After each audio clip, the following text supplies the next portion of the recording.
Graça e paz, irmãos.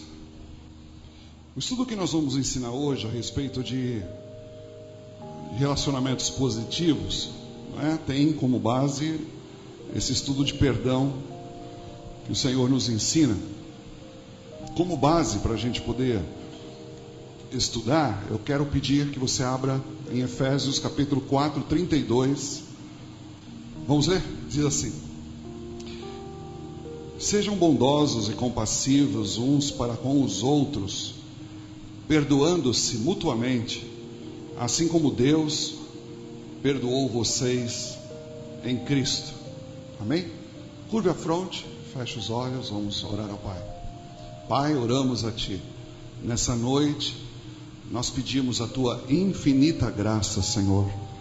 Nós sabemos que nós somos pessoas que temos dificuldade de entender coisas espirituais.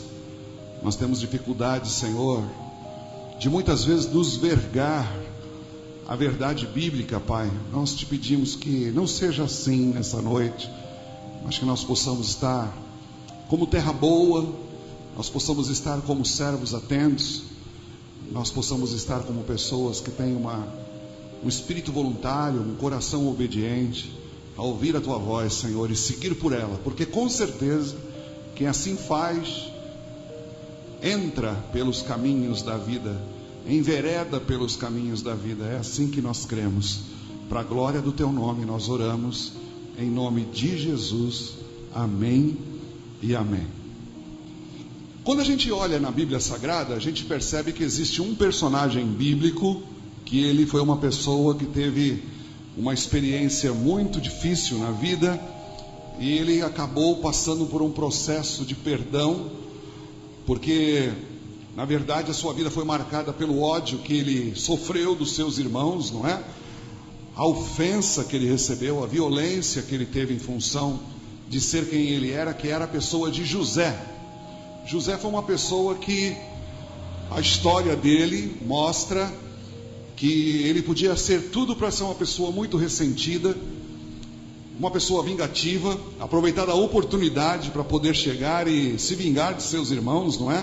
Mas a partir do momento que ele se torna de um dos maiores homens da terra, e a Bíblia fala que por causa da fome que houve no mundo nos tempos de José, as pessoas foram buscar alimento lá no Egito, e aí então ele acabou se reencontrando com seus irmãos. E a Bíblia fala que José os experimentou. Vocês lembram, não é? Pelo menos se não da Bíblia, pela novela da Record, daquele episódio de colocar aquela taça das adivinhações, não é? Num dos sacos dos irmãos de José. E teve todo aquele imbróglio que vocês conhecem, mas ali mostrou-se que os irmãos estavam arrependidos do ato que fizeram há muitos anos atrás, e tendo em vista o arrependimento da parte dos seus irmãos, então José se revela e os perdoa, não é? Muitas pessoas não fariam o que José fez, aproveitariam esse momento para ser um momento de vingança. Eu sei que não é fácil perdoar, e quanto mais intimidade nós temos, quanto mais nós conhecemos as pessoas, mais difícil é você liberar o perdão ou pedir perdão. Por isso, antes da gente começar o estudo hoje, que fala a respeito desse tema, que é o perdão, a gente precisa definir o que é perdão, o que é perdoar, não é? Afinal de contas, o que é isso? O que é o perdão? Perdoar significa literalmente você cancelar, literalmente significa remir. A palavra perdão significa literalmente isso, ou seja, é o cancelamento de uma obrigação, de uma dívida, de um pagamento ao qual você tem direito, não é? E isso é muito usado no comércio. Você vê que nós temos aqui no Brasil empréstimos feitos a Cuba, empréstimos feitos a Venezuela, e já disseram que eles não vão ter condições de pagar essa dívida, então isso vai ter que ser perdoado se a gente quiser continuar tendo relações comerciais, não é? Quando a gente fala que uma pessoa ela peca, a gente diz que ela é um devedor espiritual. Por isso que na Bíblia Sagrada, quando a gente lê o texto de Mateus no capítulo 6, que fala a respeito do Pai Nosso, aquela oração que Jesus deixou, o que diz lá? O pão nosso de cada dia nos dai hoje. O que mais? Perdoai as nossas ofensas. É isso que diz? É ofensa ou dívida? Perdoai as nossas ofensas ou perdoai as nossas dívidas? Você sabe que teve uma igreja, há muito tempo atrás, que eles resolveram falar assim: gente, Jesus nos ensinou a oração do Pai Nosso e tal, então vamos orar o Pai Nosso. E aí então a igreja começou a orar o Pai Nosso. Aí quando chegou nessa parte, uns falavam ofensa, outros falavam dívida. Aí aqueles que falaram que era dívida, falavam para aqueles que falaram que era ofensa: oh, você falou errado, não é dívida, é ofensa. E aqueles que falavam que era ofensa, falavam para aqueles: vocês falaram errado, é dívida. Eu só sei que, olha só que coisa interessante, estava orando o Pai Nosso e por causa dessa palavra mal interpretada, a igreja se dividiu. E aquilo foi noticiado no rádio local. E aí então o radialista falou assim: a igreja, acho que se não me engano era a igreja luterana, né, tal, falou assim: a igreja luterana teve uma divisão por causa da oração do Pai Nosso, e um grupo saiu com as suas ofensas e outro grupo ficou com as suas dívidas. Mas a palavra é dívida, gente, viu? A palavra é dívida. E por causa de Jesus, as nossas dívidas que com Deus eram impagáveis, que a gente não tinha como pagar, não é? Foram todas pagas e quitadas por Jesus. E aí então, perdão é aquilo que proporciona paz no relacionamento. Por causa do perdão que nós temos com Deus, através de Jesus Cristo, gente, a nossa relação com Deus é uma relação de paz. Deixa eu dar um exemplo para você entender bem. Talvez você já tenha passado um tempo na sua vida que você passou apertado, muito apertado, e você teve que comprar na padaria ou no açougue fiado, não é? E aí você comprou lá, levou a carne para casa, fez, comeu e tal. Só que quando chegou na data do pagamento, você não tinha para pagar, né? E passou da data, aquele foi se esticando, e quando você passava pelo açougue, você olhava a cara do açougueiro, né? Ele estava com um sorriso no rosto, né? Sem vergonha, vigarista, né? Mas aí você recebeu. Aí você conseguiu fazer um trabalho lá, tal, você recebeu o seu pagamento, aí você foi lá e quitou, né? Agora, quando você passa pela frente do açougue, acabou. O açougueiro não está mais com cara feia. O que promoveu entre vocês dois? Promoveu um relacionamento de paz. No âmbito dos relacionamentos, gente, o perdão, ele estabelece paz. E é isso que nós precisamos, não é? A Bíblia diz lá em Romanos, no capítulo 5:1: sendo, pois, justificados pela fé, temos paz com Deus, por meio de nosso Senhor Jesus Cristo. O perdão, a ofensa, Deus que olhava para nós com ira. A Bíblia diz lá em João, no capítulo 3:36, quem tem o Filho tem a vida eterna, mas quem não crê no Filho e se permanece ainda no estado de desobediência, sobre ele permanece a ira de Deus. Deus olha para ele, não olha com um sorriso, olha: se eu te pego. Mas quando acontece o perdão por meio de Jesus Cristo, o relacionamento fica de paz. Por meio de Jesus Cristo, o relacionamento é de paz.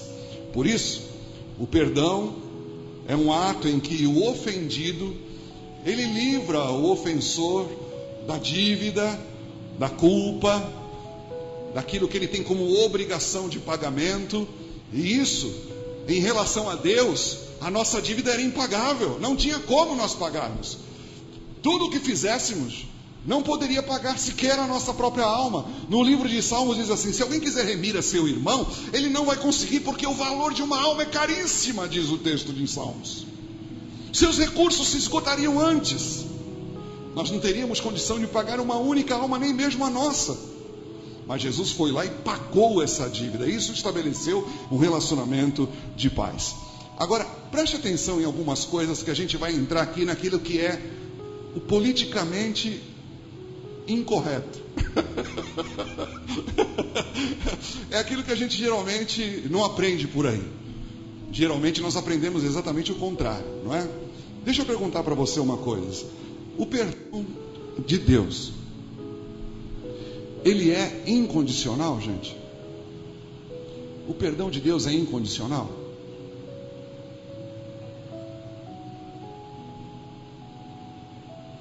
O perdão de Deus é incondicional?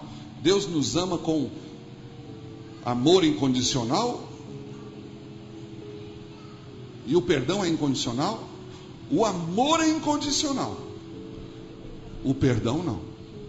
O perdão de Deus não é incondicional. O perdão, meus irmãos, para Deus perdoar você, custou caro para Deus. Custou o sacrifício de seu próprio filho. Você pensa que quando você peca, Deus olha para você, tudo bem, vai, levanta, vai de novo, uma vez você não erra de novo. Não aconteceu desse jeito. Deus não varre para debaixo do tapete os nossos erros. Para Deus perdoar-nos, aconteceu o sacrifício de Jesus Cristo na cruz. É o único sacrifício, suficiente sacrifício, mas foi com base no perdão que foi proporcionado por Jesus, que então Deus nos perdoa dos nossos pecados. Por isso, nós devemos perdoar, mesmo sem termos recebido um pedido de perdão. O nosso perdão tem que acontecer para as pessoas incondicionalmente. Quando alguém erra conosco, não é? Você já deve ter escutado pessoas dizerem assim: fulano de tal me ofendeu, porque o irmão lá falou um negócio que eu não gostei. Aí a pessoa chega e fala assim: irmão, esquece, perdoa, não deixa assim para lá, não tem nada e tal, né?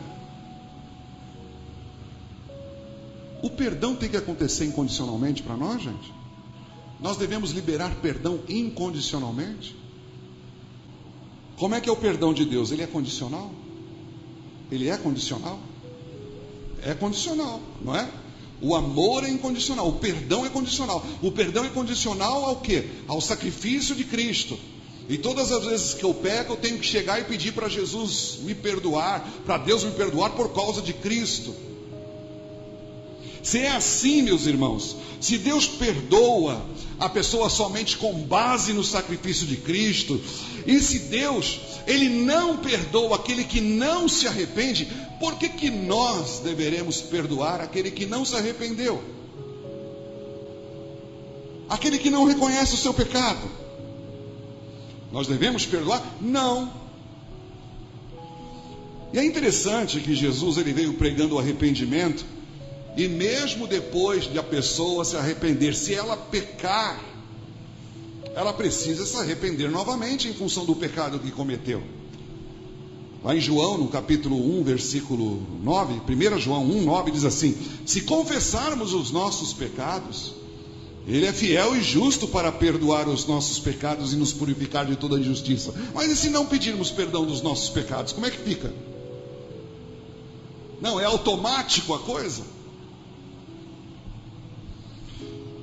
E o perdão sempre acontece mediante o arrependimento nas Escrituras Sagradas. Lucas, no capítulo 17, versículo 3, tem uma passagem que é muito interessante. Ele diz assim: tomem cuidado, se o seu irmão pecar, repreenda-o, e se ele se arrepender, perdoa-lhe. O que está implícito aqui? E se ele não se arrepender? Mas você já deve ter escutado muitas vezes que a gente deve perdoar, independente do pedido de perdão do ofensor. Se não se arrepender, não tem perdão. Aí você pode dizer assim: mas pastor, será que isso está certo? Deixa eu dizer uma coisa para você: será que Deus vai exigir de mim algo que o próprio Deus não está disposto a fazer? Deus não perdoa ninguém sem arrependimento, gente. Mas Ele quer que eu perdoe sem a outra pessoa se arrepender? É isso que Ele quer? Não. Deus não exige de nós aquilo que Ele mesmo não está disposto a fazer. Eu não sou maior do que Deus, eu não sou melhor do que Deus. Nós somos chamados para sermos como o nosso Pai Celestial, e o nosso Pai Celestial só perdoa em função do arrependimento. O amor é incondicional, o arrependimento é condicional. Por isso, se libertar a gente, né? Se a gente libertar o ofensor da sua ofensa sem arrependimento, você está encorajando essa pessoa a continuar na prática de seus pecados, a continuar nas mesmas atitudes, nas mesmas, né? No mesmo caminho de morte. Por isso, o perdão não é uma desculpa para a pessoa pecar de novo. O perdão não é uma liberdade que nós damos da pessoa nos ofender novamente. E alguns deixam passar, não é? Ou então querem esquecer, porque eles têm muitas vezes dificuldade daquilo que a Bíblia chama, que é uma arte esquecida pela igreja, importante, que é a arte da confrontação. Por isso, o perdão ele fala de misericórdia, ele não fala de licenciosidade, não fala de permissividade ou de tolerância para com o pecado. O Senhor perdoará sempre o ofensor em decorrência da sua reação ao seu próprio pecado, nem mais nem menos. Se ele se arrepender, é perdoado. Se não se arrepender, não é perdoado. É desse jeito. Uma outra coisa que muitas vezes as pessoas se confundem em função do perdão é que o perdão ele não remove as consequências temporais do pecado. Ele remove as consequências eternas. As temporais, ele não remove. Se eu matar alguém e eu pedir perdão, esse perdão me livra das consequências eternas, mas não me livra da cadeia, não me livra da justiça humana, não me livra de ter que pagar pelos meus crimes, se for assim, os pecados que cometi. Estão entendendo isso? Muito bem. Uma outra coisa que a gente tem que aprender aqui é que pecado, aonde nós perdoamos as pessoas, não é a mesma coisa de reconciliação. Ou seja, perdão não é a mesma coisa que reconciliação. Perdão é uma coisa, estabelece um relacionamento de paz, e reconciliação restabelece a amizade, o relacionamento. Quando a gente vê uma ofensa que acontece entre cônjuges, vamos supor que acontece um caso de adultério, não é? É um exemplo que a gente pode pegar aqui. Quando esse casal, ele entra num estado em que eles são aconselhados, a gente busca tanto que o perdão aconteça, como também a reconciliação. Mas muitas vezes não é possível. Às vezes é possível que o casal chegue até o perdão, mas não consegue chegar à reconciliação. Aí você vai ouvir frases que é mais ou menos assim: pastor, eu perdoo, mas não dá mais para a gente poder caminhar junto. Não tem mais condições. Cada um vai ter que caminhar seu próprio caminho. Eles conseguem conversar a respeito do próprio filho que tem. Eles conseguem dividir custos, conversar a respeito dos problemas que têm em comum, que geralmente é com as crianças que têm. Mas eles não conseguem mais conviver junto em função de que a reconciliação é algo que não é obrigatório nas Escrituras Sagradas, gente. Nós temos por obrigação, se uma pessoa vir com arrependimento, a perdoar, mas nós não temos a obrigação, o mandado de chegar e ter com essa pessoa, quem perdoamos, novamente um relacionamento de reconciliação. O perdão estabelece a paz, a reconciliação restabelece o relacionamento. E existem casos em que acontece o perdão, mas não acontece a reconciliação. Às vezes entre casamentos acontece isso, sabe? O casal, eles falam assim: olha, eu perdoo. Aí tentam viver uma vida comum, Aí depois de 2, 3 meses, até 1 ano, sabe? Aí daqui a pouco, ou ela ou ele diz assim: eu não consigo mais conviver, eu não tenho mais possibilidades, eu não tenho mais condições, eu não consigo mais me relacionar, não temos mais nenhuma relação, não tenho raiva, não tenho rancor, não guardo ira no coração, não me dói mais isso, mas eu não consigo mais caminhar com essa pessoa. Existem muitos casamentos, gente, que depois da aliança quebrada, a pessoa conseguiu o perdão, mas não conseguiu a reconciliação, e estão caminhando nessa condição. E muitas vezes esse relacionamento, não é? Vai durando aí 2, 3, 4, 5, 6, 7 anos de um péssimo casamento.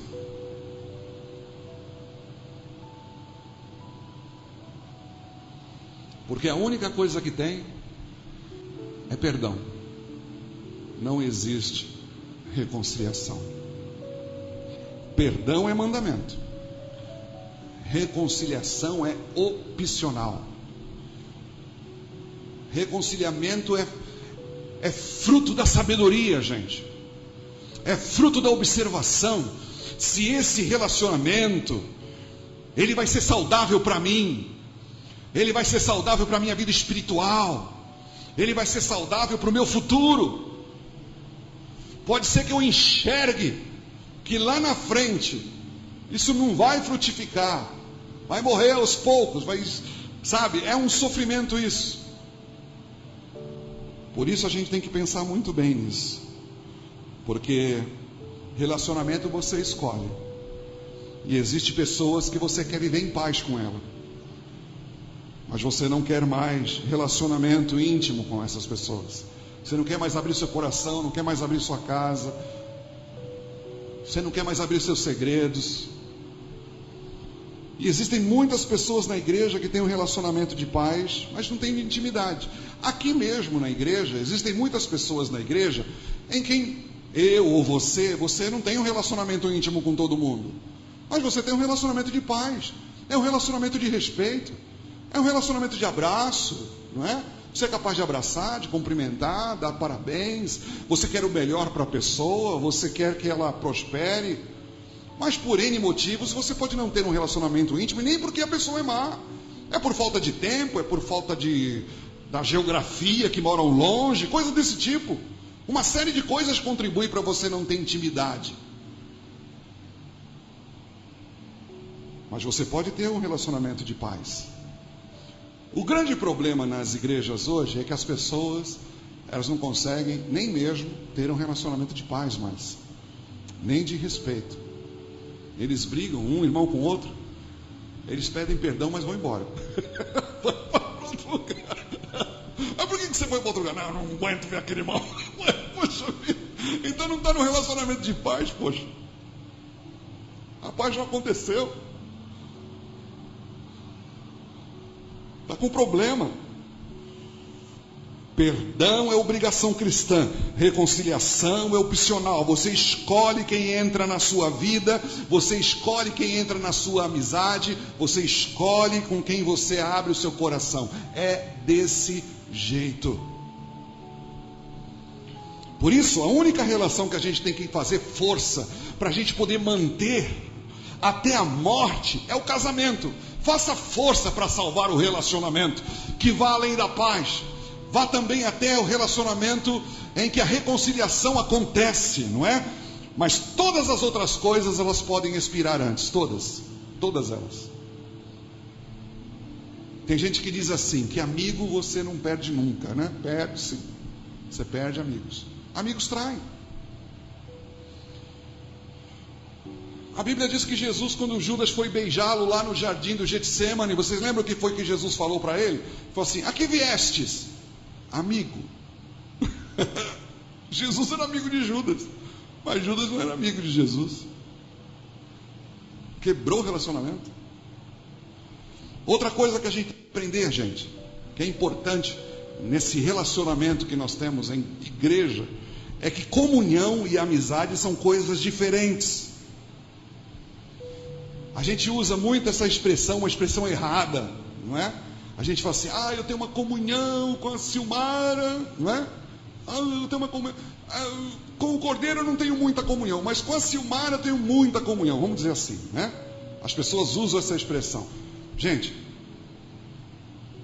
a gente confunde comunhão com amizade. A comunhão é algo espiritual. Não aumenta, não diminui. Ou você tem ou você não tem.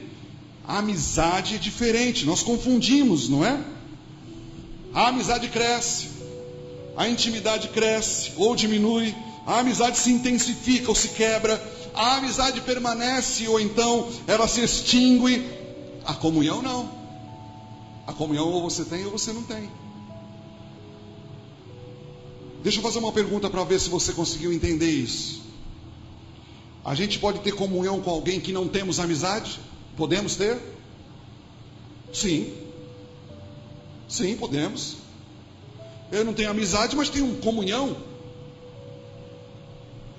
A gente pode encontrar um irmão polonês e por saber que ele é nosso irmão, a comunhão acontece porque é algo espiritual. Já a amizade, ela depende de afinidades pessoais, do time que torce, das coisas que a pessoa gosta de comer, dos assuntos que ela fala, das ideias, dos projetos, da doutrina, da cultura. Mas a comunhão não depende de nada disso. A comunhão só depende daquilo que aconteceu em Jesus Cristo. Vou fazer uma outra pergunta, quero ver se você entendeu. Já pôs ali. A gente pode ter amizade com quem não temos comunhão? Podemos. Eu não tenho comunhão com muita gente, posso ter amizade com ele. Amizade com vizinho, amizade com pessoas que trabalham comigo. Agora eu posso ter comunhão com quem não é cristão? Posso ter? Não, é impossível.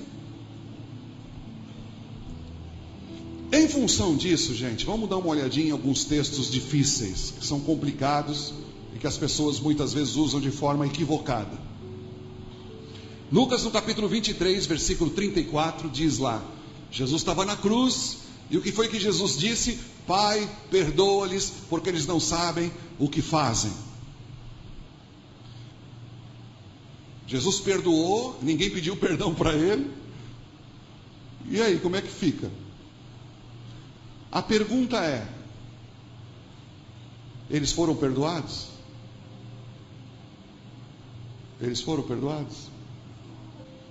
Quando você chega em Atos dos Apóstolos, no capítulo 2 em diante, o apóstolo Pedro começa a pregar e começa a falar assim: vocês sabem, aquele Cristo que vocês crucificaram, Deus o fez Senhor e Cristo, vocês mataram. Ele era o enviado de Deus. Se vocês tivessem aceitado, viria tempos de refrigério para vocês. Aí a Bíblia fala assim: então compungiu-se-lhes o coração e perguntaram então aos apóstolos: que faremos então, varões e irmãos? Aí Pedro falou assim: fica frio, Jesus já perdoou todo mundo. O que Pedro fala? Arrependei-vos cada um de vós para perdão de pecados e recebereis o dom do Espírito Santo, porque a promessa é para vós, para vossos filhos, para aqueles que estão perto, para aqueles que estão longe e para todos quanto nosso Deus chamar. Quando Jesus ele ora, Pai, perdoa-lhes porque eles não sabem o que fazem, ele está pedindo ao Pai que dê a eles a oportunidade do arrependimento, gente. E essa oportunidade do arrependimento acontece em Atos dos Apóstolos, no capítulo 2. Mateus no capítulo 5, versículo 44 diz assim: eu porém vos digo, amai os vossos inimigos, bendizei o que vos maldizem, fazei o bem a quem vos odeiam, orai pelo que vos maltratam e vos perseguem. Esse texto aqui está dizendo para mim que eu tenho que amar o meu inimigo, então eu tenho que liberar o perdão para ele. Amar aqui é você fazer o bem para a pessoa que te maltrata. Deixa eu falar uma coisa aqui que talvez isso seja fruto de um estudo num outro dia. Vou fazer uma pergunta, quero ver a resposta de vocês. É possível a gente amar quem a gente não gosta? É possível? É possível a gente amar quem a gente não gosta? É possível. A pessoa está te difamando e você faz o bem. A pessoa está te maltratando e você faz o bem. A pessoa faz não é? O pior para você, e você faz o melhor. Isso não quer dizer que você gosta dela. É isso que diz o texto de Mateus 5,44. O amor de pai para nós é incondicional. O amor nosso para as pessoas é incondicional. Perdão não, é diferente. Marcos capítulo 11, versículo 26. Mas se vós não perdoardes, também vosso Pai que está nos céus não vos perdoará as vossas ofensas. Ou seja, no texto que nós temos aqui, está dizendo assim, ó, você tem que perdoar, senão o Pai não perdoa. Ok, como é que o Pai me perdoa? Eu tenho que me arrepender, eu tenho que confessar, eu tenho que pedir perdão, aí o Pai me perdoa. Da mesma forma, se alguém me ofendendo, ou eu percebendo a ofensa, cobrar dele essa atitude de ofensa, e dizer, olha, você me ofendeu, você me feriu, a Bíblia coloca então que também temos que liberar o perdão, porque a pessoa reconheceu, a pessoa se arrepende, ela se retrata. Nós não temos o direito de reter o perdão, não temos esse direito. É isso que diz Marcos no capítulo 11, no versículo 26. Estão entendendo? O grande problema mesmo é a difícil arte da confrontação, não é? A Maria Cristina, sempre que ela vê os meus sermões aqui, ela me corrige em uma coisa ou outra, alguma coisa que eu falei errado. E a minha atitude sempre é... Não errei não. Né? Daqui a pouco eu falo assim, é verdade, eu errei, tá certo. Na nossa cultura brasileira, a gente tem muita dificuldade de dizer o que a gente pensa, o que a gente sente. Geralmente a gente fala do outro com a intenção de virar uma boataria, não é uma conversa muitas vezes sem sentido. A gente vai dizer assim, ó, estou falando isso para você orar, mas é fofoca, sabe? Como é que deve ser o tratamento na base bíblica do ofendido e do ofensor? Como é que a Bíblia diz que é para resolver esses problemas? Para você não amargurar no coração, para você ter relacionamento de paz mesmo. Em primeiro lugar, em Mateus, no capítulo 5, versículos 23 até 26, lá diz que se você é o ofensor, você percebeu que você ofendeu, a Bíblia diz que você tem que tomar iniciativa, porque você sabe que você ofendeu. Naqueles tempos, a Bíblia diz assim, se tu vai oferecer a Deus uma oferta, e ali quando tu vais oferecendo a tua oferta, perceberes que o teu irmão tem alguma coisa contra ti, deixa a tua oferta no altar, vai lá e reconcilia-te com teu irmão, porque se você não fizer isso, pode ser que ele vá aos juízes, e ele vai pedir a dívida, ele vai pedir o quê? A indenização que lhe deve, e aí você vai ter que ir preso, você vai ter que mandar tua mulher trabalhar, ou você vai ter que vender teu filho como os escravos, que era o que acontecia na época. Olha, isso de fato aconteceu, mas eu peço perdão, eu disse isso, mas eu quero me consertar, eu quero pedir perdão. Percebeu a ofensa? Vai lá e corrige, porque senão pode ser que seja tarde demais, e aí então você vai ter que pagar os danos morais, não é? Agora, como é que o ofendido deve proceder? Ele sofreu a ofensa, e muitas vezes o ofensor nem tem consciência disso. Qual que é a atitude? Mateus no capítulo 18, versículos 15 a 20, lá diz como é que deve ser. A Bíblia fala que existem 3 caminhos aí. Em primeiro lugar, se o irmão pecou contra você, a Bíblia diz, você tem que chamá-lo entre você e ele só, e dizer assim, meu irmão, eu não gostei disso, você me ofendeu, você me feriu, eu não estou bem com isso, eu estou olhando para você e olho, você me deve, eu olho para você, não tenho coragem de te abraçar, eu não consigo mais ser natural com você. A Bíblia diz, se ele te ouvir, ganhaste teu irmão, se não ouvir, chama 1 ou 2 testemunhas, e vai, meu irmão, vim aqui demonstrar você de novo, não gostei do que você fez, você me feriu, você me deve, isso está me deixando mal por dentro, não consigo olhar para você com naturalidade. A Bíblia fala que Se ele ouvir você, ganhaste do teu irmão. Se não ouvir o teu irmão e aqueles dois como testemunhas que ali estão, a Bíblia diz então, fala à igreja. Fala à igreja. Aí a igreja vai chegar e fazer pressão nessa pessoa. Fala assim, meu irmão, o que você fez não está certo.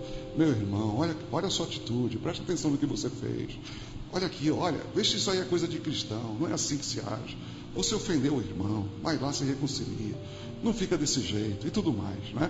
Aí a Bíblia diz assim, que se passado por esses 3 estágios, essa pessoa não ouvir, aí você deve tratar de que jeito? Como um fariseu?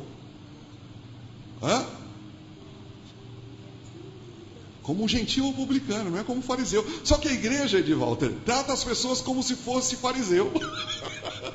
Como é que Jesus ele tratava o gentil e o publicano? O que é um gentil? É um não cristão. Se ele não chegou ao ponto de se arrepender com o testemunho de olho a olho do irmão ofendido com o ofensor, se ele não foi capaz de se arrepender com 2 testemunhas ou com a igreja, a gente só pode ter como noção de que ele nunca se converteu. Trata ele como não convertido. Trata ele como se fosse um publicano. Como é que se trata um publicano? Como é que Jesus tratava o publicano, gente? Sentava com eles, comia com eles, os convidava aos cultos, os convidava ao arrependimento, pregava-lhes o evangelho. Só que o que acontece com a igreja trata como se fosse fariseu. Assim, nós não podemos de forma alguma nos unir a essa pessoa, nós não podemos ficar perto dela, nós temos que isolá-la completamente, nós temos que mandá-la para os quintos dos infernos. Não é dessa forma que tem que acontecer. E aí a Bíblia fala assim, porque onde estiverem 2 ou 3 reunidos no meu nome, eu estarei no meio deles. A gente usa isso para a gente fazer aquelas reuniões, né? Que a gente vê que não veio muita gente, fala assim, tem só uns 5, 6. Fala assim, irmãos, a Bíblia fala que onde estiverem 2 ou 3... Deixa eu fazer uma pergunta para você. Quando você estiver sozinho, Jesus não está contigo? A Bíblia fala que quando a igreja estiver tomando essa decisão, gente,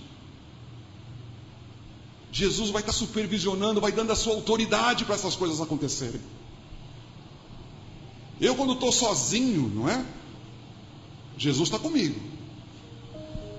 Jesus não vai estar comigo só quando eu tiver a encontrar com outro irmão. Mas a autoridade da disciplina acontece quando a igreja se reúne. Jesus está ali supervisionando o processo inteiro. Uma outra coisa importante, para a gente poder terminar aqui o estudo hoje. Quando você perdoa, não quer dizer que você esquece. Nós não temos essa capacidade, gente. Nós não temos. A Bíblia fala que o amor não se ressente do mal. O amor não volta a sentir aquilo que sentiu no dia em que foi ofendido, agredido, no dia em que recebeu a ofensa, a dívida. O amor, ele não deixa você se ressentir, sentir de novo. Ou seja, quando você perdoa, você consegue enxergar que lá no passado você foi ofendido, mas aquilo não lhe dói mais.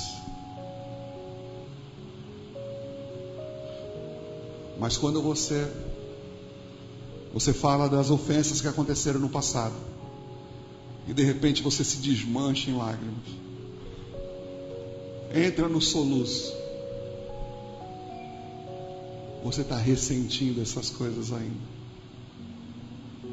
O perdão ainda não está no seu estado de amadurecimento. E é interessante que o perdão não é um ato de sentir, sabe? A ofensa é. Eu tenho que liberar o perdão independente do sentimento que tenho. Eu tenho que liberar o perdão mesmo que eu não sinta. Porque se você esperar sentir, vai ser muito pouco perdão que você vai liberar. Então nós não esquecemos. Mas Deus, Ele é capaz de trabalhar no nosso coração a ponto daquilo não doer mais. Aí você pode perguntar assim, mas pastor, é possível esquecer? É. Mas aí é o trabalhar de Deus no coração. E Deus trabalha nos corações de diferentes formas. Pode ser que algum irmão chegue para você e diga assim: sabe, aconteceu isso, mas eu não me lembro mais. Eu olho para a pessoa como se nada tivesse acontecido. Glória a Deus por isso, irmão. Mas essa não vai ser todas as experiências de todas as pessoas cristãs. Elas vão olhar a ofensa. E se o perdão acontecer de verdade, aquilo não vai mais machucar. Quando esse videotape novamente é passado. Perdoai-vos uns aos outros, assim como Deus os perdoou em Cristo Jesus. Amém?